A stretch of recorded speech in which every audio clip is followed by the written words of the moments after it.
Assalamualaikum warahmatullahi wabarakatuh.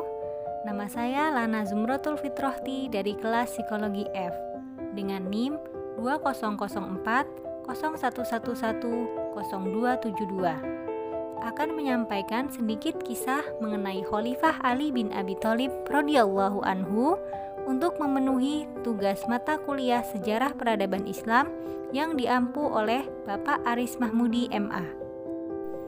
Ali bin Abi Thalib radhiyallahu anhu merupakan khalifah keempat dalam Khulafaur Rasyidin.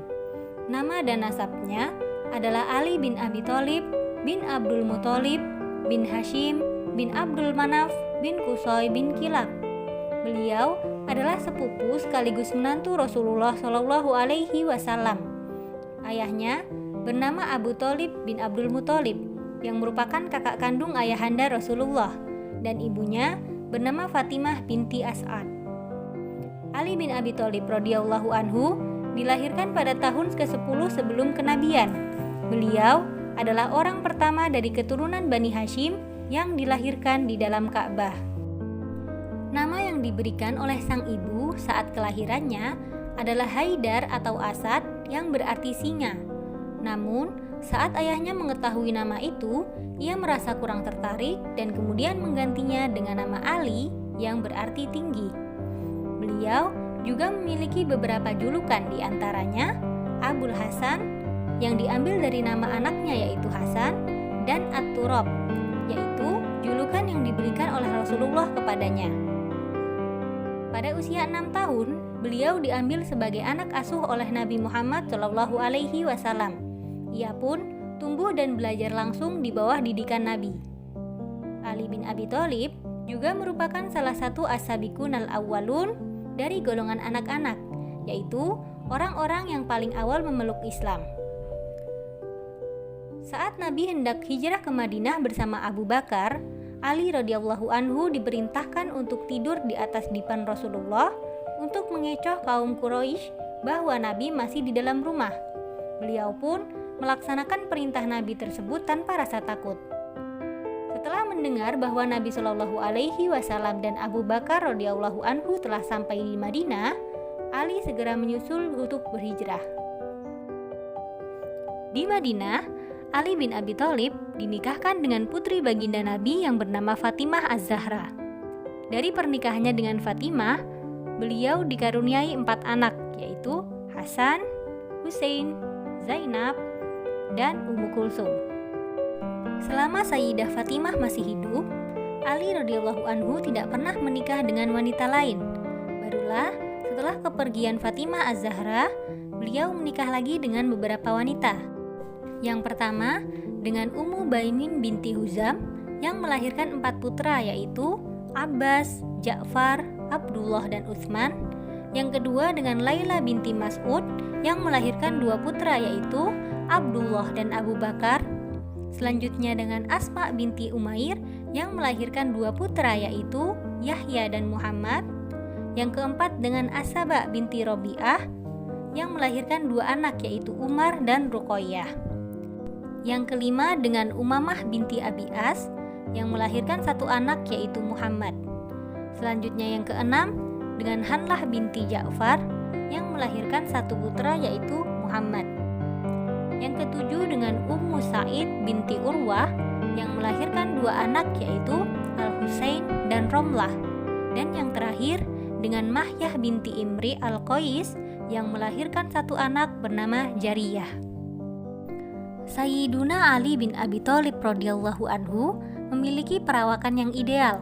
Matanya hitam bersinar dan lebar, wajahnya tampan seperti bulan purnama, berjenggot panjang, dadanya lebar, fisiknya kuat dan sigap, lehernya panjang, berkepala botak, dan tidak memiliki rambut kecuali di bagian belakang. Beliau juga dikenal sebagai sosok yang sederhana dan zahid, seorang panglima perang yang berani, serta cerdas dan menguasai banyak masalah keagamaan. Beliau pun turut menyertai Rasulullah dalam berbagai peperangan, di antaranya adalah Perang Badar, Perang Khandaq, Perang Khaybar, dan peperangan lainnya. Ketika Abu Bakar radhiyallahu anhu terpilih menjadi khalifah sepeninggal Nabi, Ali radhiyallahu anhu tidak langsung membaiatnya, melainkan beberapa bulan setelah itu. Pada masa pemerintahan Umar bin Khattab, Ali ditunjuk sebagai salah satu anggota Majelis Asyura, yaitu forum yang membicarakan soal pergantian khalifah. Pada masa pemerintahan Utsman bin Affan, Ali banyak mengkritik kebijakan-kebijakan yang dinilai terlalu memprioritaskan keluarga.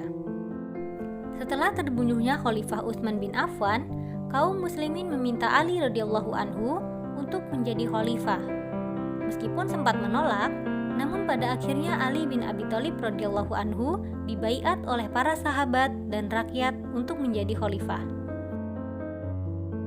Setelah pembaiatan, langkah-langkah politik yang diambilnya yaitu 1. Mengganti pejabat dari masa Khalifah Utsman yang dianggap kurang cakap. Yang kedua, mengambil tanah yang dibagikan oleh Khalifah Utsman kepada keluarga dan kerabatnya tanpa alasan yang benar. Yang ketiga, memberikan tunjangan bagi kaum muslimin dari Baitul Mal secara adil. Yang keempat, mengatur tata laksana pemerintahan. Dan yang kelima, memindahkan pusat pemerintahan dari Madinah ke kota Kufah. Pada masa awal pemerintahannya, terjadi banyak pemberontakan.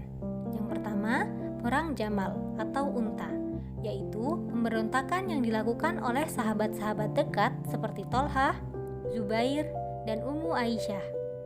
Perang ini berakhir dengan terbunuhnya Tolhah dan Zubair. Lalu Ummu Aisyah dikirim kembali ke kota Madinah. Yang kedua adalah Perang Siffin, yaitu perang melawan pemberontakan Muawiyah bin Abi Sufyan yang menuntut peradilan atas kematian Khalifah Utsman. Ketika pasukan Ali hendak memenangkan pertarungan ini, seketika pasukan Muawiyah mengangkat mushaf Al-Quran di ujung tombak mereka sebagai isyarat berdamai. Maka terjadilah peristiwa tahkim atau perundingan damai yang diwakili oleh Amr bin As dari pihak Muawiyah dan Abu Musa al-Asy'ari dari pihak Ali. Hasil dari perundingan ini adalah melepas kedua pihak dari jabatannya sebagai pemimpin. Namun, ketika Abu Musa telah melepas Ali dari jabatannya sebagai khalifah, Amr bin As justru membaiat Muawiyah menjadi seorang khalifah. Hal ini tentu merugikan pihak Ali, dan ia pun menolak hasil dari tahkim ini. Pemberontakan ketiga datang dari aliran Khawarij, yaitu orang-orang yang keluar dari barisan Ali karena kecewa atas tindakan Ali yang setuju berdamai dengan Muawiyah. Menurut golongan ini, orang-orang yang setuju untuk bertahkim telah melanggar ajaran agama. Menurut mereka, hanya Tuhan yang berhak menentukan hukum, bukanlah manusia. Pertempuran sengit antara pasukan Ali dan pasukan Khawarij terjadi di Nahrawan pada tahun 658 Masehi yang berakhir dengan kemenangan di pihak Ali. Atas kekalahan ini, kebencian kaum Khawarij pun semakin menjadi-jadi. Bahkan, mereka merencanakan pembunuhan kepada khalifah. Mereka mengutus Abdurrahman bin Muljam untuk membunuh Ali bin Abi Thalib. Ia menusuk Ali dengan pedangnya ketika akan sholat subuh di Masjid Kufah.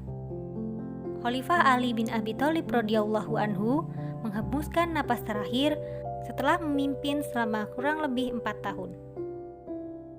Begitulah sedikit kisah perjalanan hidup dari Ali bin Abi Thalib radhiyallahu anhu. Sebenarnya banyak sekali pelajaran yang dapat kita ambil dari karakter, sikap, dan perkataan beliau. Salah satunya, balas dendam terbaik adalah menjadi versi dirimu yang lebih baik. Sekian dari saya. Wassalamualaikum warahmatullahi wabarakatuh.